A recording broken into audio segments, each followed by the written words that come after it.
함께 사도신경으로 신앙 고백하면서 10월 26일 새벽 기도회를 하나님 앞에 올려드리겠습니다. 전능하사 천지를 만드신 하나님 아버지를 내가 믿사오며 그 외아들 우리 주 예수 그리스도를 믿사오니 이는 성령으로 잉태하사 동정녀 마리아에게 나시고 본디오 빌라도에게 고난을 받으사 십자가에 못 박혀 죽으시고 장사한 지 사흘 만에 죽은 자 가운데서 다시 살아나시며 하늘에 오르사 전능하신 하나님 우편에 앉아 계시다가 저리로서 산자와 죽은 자를 심판하러 오시리라. 성령을 믿사오며 거룩한 공회와 성도가 서로 교통하는 것과 죄를 사하여 주시는 것과 몸이 다시 사는 것과 영원히 사는 것을 믿사옵나이다. 아멘. 우리 다 함께 찬송 365장 통합찬송가 484장입니다. 찬송 365장 통합찬송가 484장입니다.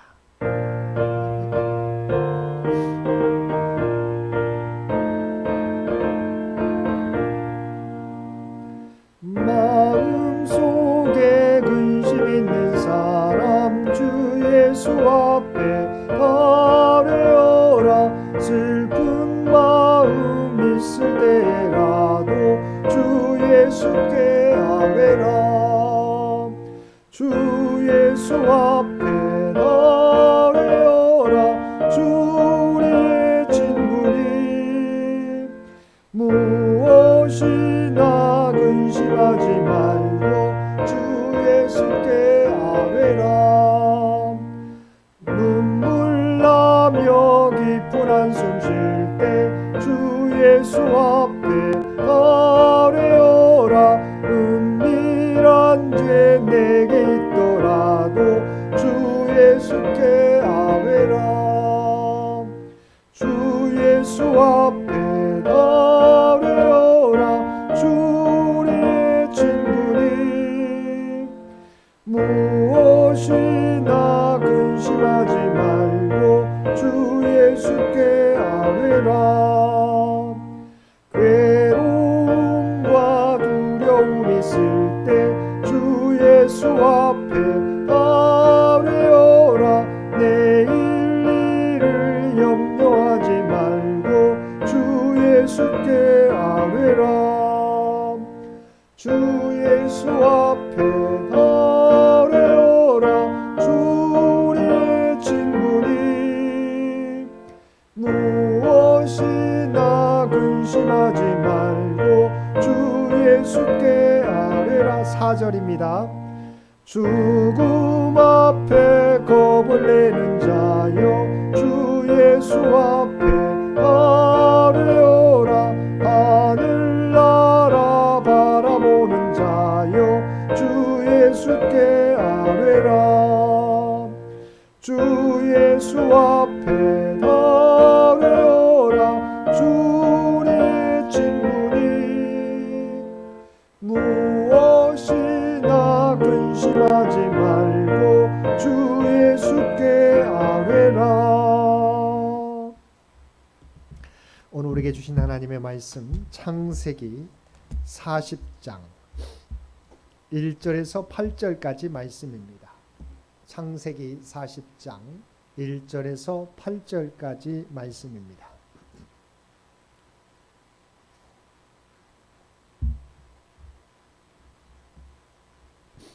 창세기 40장 1절에서 8절까지 우리 주신 말씀 한 절씩 교독합니다. 그 후에 애굽 왕의 술 맡은 자와 떡 굽는 자가 그들의 주인 애굽 왕에게 범죄한지라. 하루가 그 두 관원장 곧 술 맡은 관원장과 떡 굽는 관원장에게 두하여 그들을 친위대장의 집안에 있는 옥에 가두니 곧 요셉이 갇힌 곳이라. 친위대장이 요셉에게 그들을 수종하게 하매 요셉이 그들을 숨겼더라. 그들이 갇힌 지 여러 날이라. 옥에 갇힌 애굽 왕의 술 맡은 자와 떡 굽는 자 두 사람이 하룻밤에 꿈을 꾸니 각기 그 내용이 다르더라. 아침에 요셉이 들어가 보니 그들에게 근심의 빛이 있는지라. 요셉이 그 주인의 집에 자기와 함께 갇힌 바로의 신하들에게 묻되 어찌하여 오늘 당신들의 얼굴에 근심의 빛이 있나이까?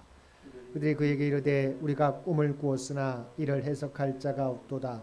요셉이 그들에게 이르되 해석은 하나님께 있지 아니하니까 청하건대 내게 이르소서. 아멘. 오늘도 새벽을 깨우고 말씀과 기도로 수요일 하루를 시작하는 우리 모든 성도들 가운데 하나님의 놀라운 은혜가 언제나 함께 하시기를 주님의 이름으로 간절히 축원드립니다. 오늘 본문은 요셉이 보디발 아내 모함을 통해 감옥에 갇히게 되는데, 보디발 가정에 있는 감옥에 갇히게 되는데, 하나님께서 그 감옥에 왕의 술 맡은 자와 떡 굽는 자 또한 갇히게 하므로 하나님이 준비하신 구원의 퍼즐들을 하나하나 준비하시는 내용을 담고 있습니다. 우리는 하나님께서 그리시는 구원 계획의 밑그림만 보고서는 그 그림이 어떤 그림이 될지 우리는 잘 알지 못합니다. 그러나 그 그림이 완성되면 우리는 왜 하나님께서 이러한 밑그림을 그렸는지 그때서야 이해가 가는 것입니다. 오늘 본문도 그러한데, 오늘 본문의 사건은 하나님께서 그려가시는 구원의 계획 가운데 어떤 의미가 있는지 말씀을 통해서 함께 살펴보겠습니다. 1절에서 4절을 보면 요셉이 옥에 있을 때 애굽 왕을 가까이에서 섬기는 두 관원장이 범죄하여서 옥에 갇히게 되었고 친위 대장의 명령으로 요셉이 그들의 시중을 들게 되었습니다. 여기서 우리는 하나하나 순서에 따라 계획된 일을 이루시는 하나님의 섭리를 발견할 수 있습니다. 하나님 먼저 형들을 통해 요셉을 애굽의 종으로 팔려가게 하셨고, 그 중에서도 애굽 왕 바로의 친위 대장인 보디발의 집에 가게 하셨습니다. 어제 살펴봤던 것처럼 또한 부도덕한 보디발의 아내를 통해서 요셉으로 하여금 옥에 갇히게 하셨고, 거기서 간수장의 신임을 얻어서 옥을 다스린 자가 되게 하셨습니다. 또 이번에는 때를 맞춰 바로를 가장 측근에서 섬기는 두 관원장을 옥에 보내서 요셉과 만나게 하신 것입니다. 이로써 요셉은 애굽 왕 바로 곁으로 한 발자국 한 발자국 더 나아가게 된 것입니다. 하나님께서 어느 날 갑자기 이스라엘 백성을 애굽으로 인도하시고 큰 민족을 이루게 하신 것이 아니라 당신의 뜻과 계획을 따라서 과정과 순서를 통해 점차적으로 이루어 가신 것입니다. 이와 같이 하나님께서는 모든 일을 이루심에 있어서 때와 순서를 따라 하나하나 이루어 가십니다. 그런데 우리는 때때로 마음이 조급해서 이런 하나님의 섭리를 기다리지 못할 때가 많이 있습니다. 하나님께 기도를 드리고는 그것이 곧 이루어지지 않는다고 하나님을 원망하고 낙심합니다. 심지어 하나님께서 살아계시지 않는다는 생각을 할 때도 있습니다. 그러나 그 순간에도 하나님께서는 우리를 위해서, 우리의 간구에 응답하시기 위해서 이미 계획을 세우시고 그 계획들을 하나하나 이루어 가시고 계십니다. 그러므로 우리는 지금 당장 기도의 응답이 이루어지지 않고 하나님의 복이 임하지 않는다고 해서 원망하거나 낙심해서는 안 됩니다. 우리는 하나님의 때를 인내로 기다릴 줄 알아야 합니다. 하나님의 때를 참고 인내하며 기다릴 때 하나님의 복과 은혜는 임하게 되어 있는 것입니다. 그러므로 우리는 모든 일에 조급해하지 말고 이미 간구의 응답과 하나님의 복을 향해 나아가고 있음을 믿고 기다림으로 최후의 승리와 영광을 얻는 자들이 되어야 할 것입니다. 4절을 보면 친위 대장이 요셉으로 하여금 애굽 왕 바로에게 죄를 범하여 옥에 갇힌 두 관원장을 수종들게 하며 요셉이 그들을 섬겼다고 했습니다. 여기서 섬겼다는 말은 자신의 직책에 따라서 억지로 또는 습관적으로 또한 형식적으로 섬긴 것이 아니라 마치 하나님을 섬기듯이 최선을 다해서 섬겼음을 의미합니다. 즉 요셉은 바로의 관원장들이 하나님을 믿지 않는 자들이고 또한 죄인이었지만 정성으로 마음을 다하여 그들을 섬겼던 것입니다. 이런 요셉의 모습을 통해 우리는 믿지 않는 자들과 함께 생활하는 성도들이 어떻게 행동해야 하는지를 발견할 수 있습니다. 성도는 교회 안에서만 하나님의 백성이 아니라 세상 속에서도 하나님의 백성임을 드러내야 합니다. 그래서 주님께서도 너희는 세상의 소금과 빛이라고 말씀해 주신 것입니다. 성도는 하나님을 섬기고 교회 일에 열심을 내는 만큼 사회의 모든 곳에서 하나님께 하듯 정성을 다함으로 하나님의 영광을 나타내고 자신이 속한 사회를 더욱더 살기 좋은 세상으로 바꾸는 빛과 소금의 역할을 감당해야 하는 것입니다. 6절과 7절에 보면 감옥에 갇힌 바로의 두 관원장이 지난밤에 꾼 꿈으로 인해서 근심하고 있을 때 요셉이 그들의 얼굴에 근심빛이 가득한 것을 보고 그 까닭을 물었습니다. 감옥에는 요셉뿐만 아니라 다른 사람들도 많이 있었겠지만 관원장들의 근심을 눈치채고 그 까닭을 물은 사람은 요셉뿐이었습니다. 이처럼 요셉은 관원장들의 근심을 쉽게 요셉이 관원장들의 근심을 쉽게 알 수 있었던 것은 그가 평소에 그들에 대해서 관심을 기울였음을 시사해 줍니다. 그러나 사실 설령 다른 사람의 근심을 알았다 하더라도 자기 한 몸 돌보기도 힘든 감옥 생활 가운데서 다른 사람의 근심까지 일일이 신경 쓴다는 것은 결코 쉬운 일이 아닙니다. 그럼에도 불구하고 요셉은 자신도 어렵지만 주위 사람들의 어려움을 외면하지 않고 자신의 일인 양 함께 고민했던 것입니다. 이런 요셉의 자세는 사람들 저마다 자신의 삶에만 관심을 기울이는 개인주의가 팽배하는 이기주의가 팽배한 현대사회 속에서 성도들이 본받아야 될 마땅한 삶의 태도라고 할 수 있겠습니다. 8절을 보면 요셉과 함께 옥에 갇혀 있던 그 두 관원장이 근심한 이유가 나타나고 있습니다. 당시 사람들에게 꿈은 자신의 미래에 대한 신의 계시라고 생각되었습니다. 근데 오늘날 두 관원장은 이상한 꿈을 꾸었지만 그것을 해석해 줄 사람이 아무도 없었습니다. 그래서 그들은 어찌 될지 모르는 자신들의 미래에 대한 불안으로 근심에 가득 차 있었던 것입니다. 이처럼 본문에 나오는 두 관원장의 근심은 곧 모든 인간들이 겪고 있는 불안감의 원인이 무엇인지를 말해주고 있습니다. 그것은 바로 자신의 미래를 예측할 수 없다는 것입니다. 사람은 자신의 내일이 어떻게 될지 아무도 모릅니다. 나아가 사람들은 죽음 이후에 자신에게 어떤 운명이 닥쳐올 것인지에 대해서도 알지 못합니다. 그래서 불안한 마음을 달래기 위해서 무당이나 점술가 등에게 가서 점을 치기도 하고 우상을 섬기기도 하는 것입니다. 그러면 사람이 자신의 미래를 알기 위해서는 누구에게 물어야 하겠습니까? 그것은 천지를 창조하시고 지금도 세상을 운영하시는 하나님께 물어야 하는 것입니다. 그럼에도 불구하고 무당 또는 점술가나 우상, 철학자나 과학자에 가서 자신의 미래에 대한 해답을 구하란다면 그처럼 어리석은 일도 없을 것입니다.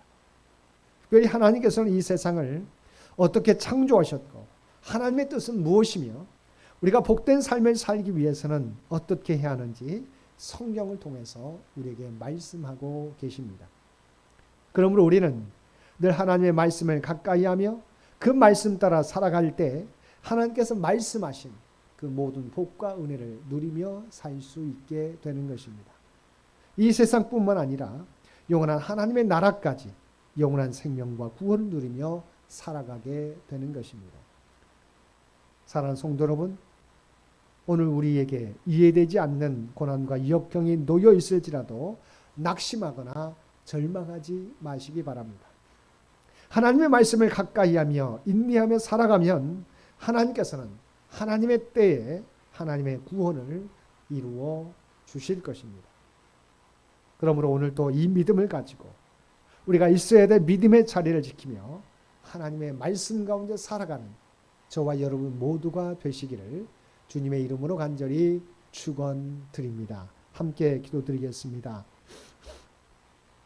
사랑과 은혜가 충만하신 아버지 하나님, 하나님께서 우리가 깨닫지 못하는 순간에도 하나님의 구원 역사를 그리고 우리를 향한 하나님의 구원 계획을 이루어 가시는 줄 믿습니다. 그러므로 당장 우리를 둘러싼 모든 일들이 이해가 되지 않는다고 해서 낙심하거나 절망하는 것이 아니라 하나님께서 이 모든 것들도 합력하여 선을 이루어 가심을 믿고 믿음 가운데 인내하며 살아가는 우리 모두가 되게 하여 주옵소서. 그리하여 하나님이 계획하시고 준비하시는 모든 은혜를 이 땅에서 누리며 살아가는 우리 모두가 되게 하여 주옵소서. 특별히 이 나라 이 민족을 긍휼히 여겨 주시고 하나님의 뜻 가운데서 인도하여 주시기를 원합니다. 창현재단과 창현의 가족들을 기억하여 주시고 100주년을 향한 모든 우리의 준비와 계획 가운데 하나님의 지혜로 이끌어 주시옵소서. 아버지 하나님, 당수는 행사가 아니라 다음 100년을 준비해 갈 수 있는 우리 창현재단이 될 수 있도록 우리 모두에게 하나님의 지혜를 허락하여 주옵소서. 하나님의 능력을 허락하여 주시옵소서. 그리하여 뜻을 모아서 하나님의 뜻을 이루어가는 우리 모두가 되게 하여 주옵소서. 오늘도 우리에게 복된 하루를 허락해 주신 것 진심으로 감사드립니다. 주님과 동행하며 세상의 빛과 소금의 역할을 감당하며 살아갈 수 있는 우리 모두가 되게 하여 주옵소서. 이제는 우리 주 예수 그리스도의 은혜와 아버지 하나님의 극진하신 사랑하심과 성령님의 세상 끝날까지 우리와 함께 하시며 동행하시며 인도하시는 놀라운 교통의 역사가 오늘 주신 말씀을 따라 모든 것이 하나님의 구원의 계획 가운데 있음을 믿고 오늘도 앞이 보이지 않을지라도 믿음의 자리를 지키며 하나님의 때를 인내로서 기다리며 살아가겠노라고 결단하며 세상 가운데 나아가는 사랑하는 주의 백성들과 그의 가정과 산업의 터전 위에 이제로부터 영원토록 함께 해주시기를 우리 주 예수님의 이름으로 간절히 축원하옵나이다. 아멘. 여러분 기도하실 때 오늘 주신 말씀을 위해서 이 나라 이 민족을 위해서 창현재단을 위해서 창현의 가족들을 위해서 기도해 주시고 각자의 기도 제목 가지고 하나님 앞에 더욱더 가까이 나아가시기를 바랍니다.